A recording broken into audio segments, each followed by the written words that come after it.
Alright, guys. Chapter 7. This one is called My Haunted House. My old house still haunts me to this very day. There's no escaping it seems. I still have dreams that I am still back inside the house, a house where I never want to step foot in ever again. I even beg baby Jesus every night not to have me dream of my old house, but it appears that doesn't seem to be working half the time. My old house used to be a white house that is still 2 stories high. I didn't need to catch the bus to school every morning because my elementary school was only a block away from my house.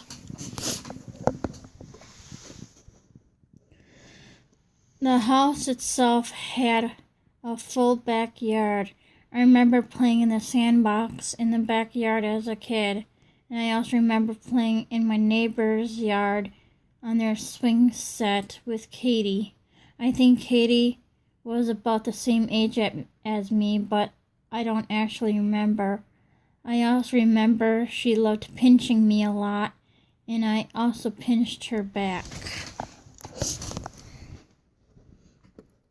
There stood a tree that separated my house and Katie's, which later, where Dad made a wood tree swing on it. I don't recall what age I was at that time I had noticed our house was haunted. All I recall is I was in the walk-in porch one afternoon. I had an obsession with the cassette recorder, just picking up sounds of anything and replaying them back interested me. I think, playing around with the quarter, just watching it spin around on the coffee table I had the cassette recorder sit on, thinking to myself on what else I wanted to pick up sound on from off my recorder. I thought of going up to my new bedroom to retrieve my tin toy top. And that is right there. An example of the toy. Okay.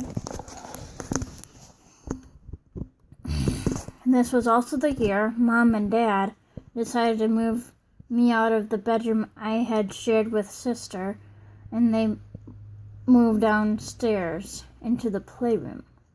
The bedroom upstairs was the middle bedroom down the hall, and I guess that since I was getting older, they thought it would be best that I had my own independence. So once they cleaned out the playroom, Dad fixed up the playroom into a normal bedroom. By that time, they were already moved in. I was almost moved into their old bedroom because I had so much toys to put in the closet. The bedroom closet was bigger than my old one that I had shared with Sister.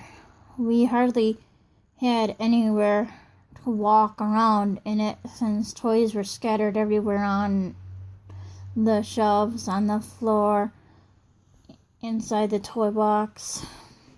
My new closet had 2 wooden sliding doors.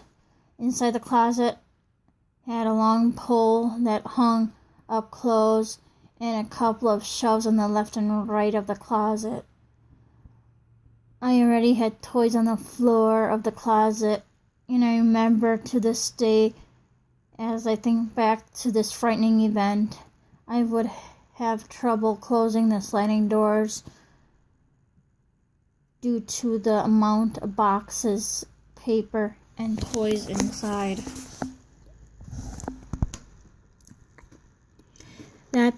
That picture is an example of my old closet, but I got this picture off of a Google image search. I wish to show you, whoever is reading this book, on an example of what the sliding doors look like. However, my closet was a bit bigger than this one in the picture shown. So, once walking in the hallway down to my new bedroom, I heard noises. I didn't know what it was or where it was coming from. Taking a few steps closer to my room, I stopped in my tracks, staring at the door, which was once closed and now opened a few inches. Didn't I have this closed when I left my room? Is what I wondered to myself. Standing there, peeking in through the opening of my door hinges, I noticed these noises were coming from inside my room, even seeing a slight of movement coming from inside. Forgetting what I came upstairs to my room for, I slowly took a few steps inside my new bedroom. Could it be Brother and his friend from down the street playing games on me, is what I wondered to myself. Sure, Brother came home with his friend, went into my room, hid in the closet to play this trick on me.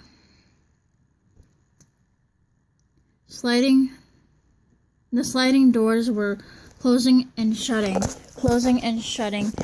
at the same time, one on the left, the other on the right.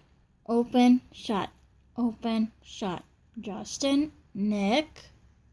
No answer from inside the closet, except the closet opened and shut a little faster. Justin? Nick, is that you? Same response from the closet, but this time it opened and shut at a faster pace than it did before. How is that possible? Justin?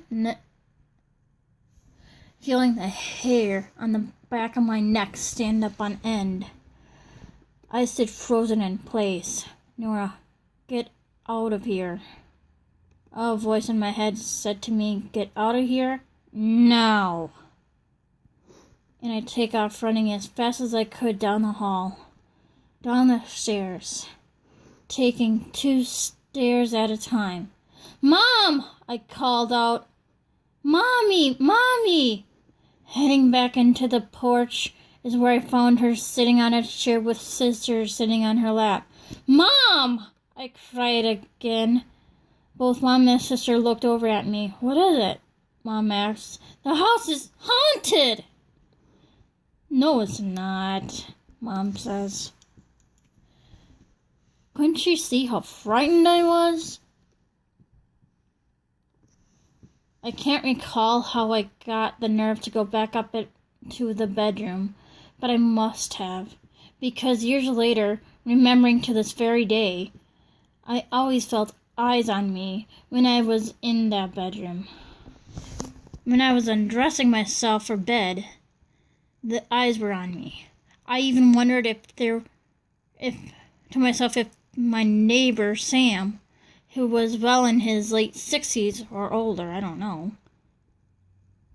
at the time, that was doing a peeping Tom. But how was that possible if I was 24 feet high up off the ground? Or at least that high. I remember to this very day walking over to my windows, overlooking the sidewalk and street, separating our block from Sam's block.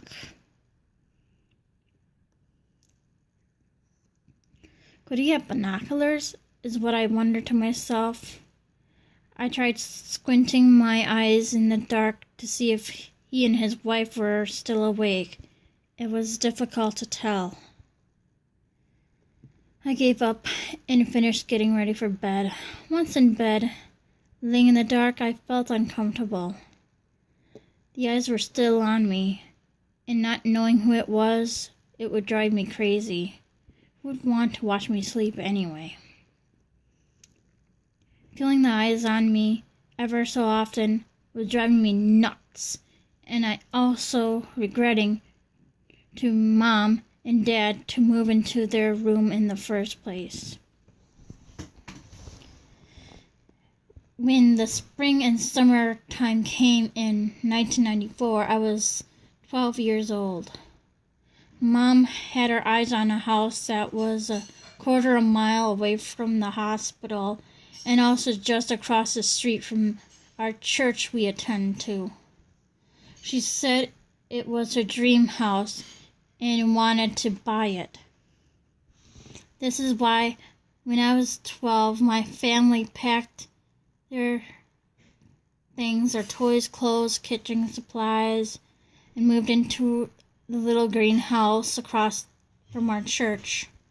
The greenhouse is a little smaller than our old house we once lived in, but has plenty of room to put our things inside.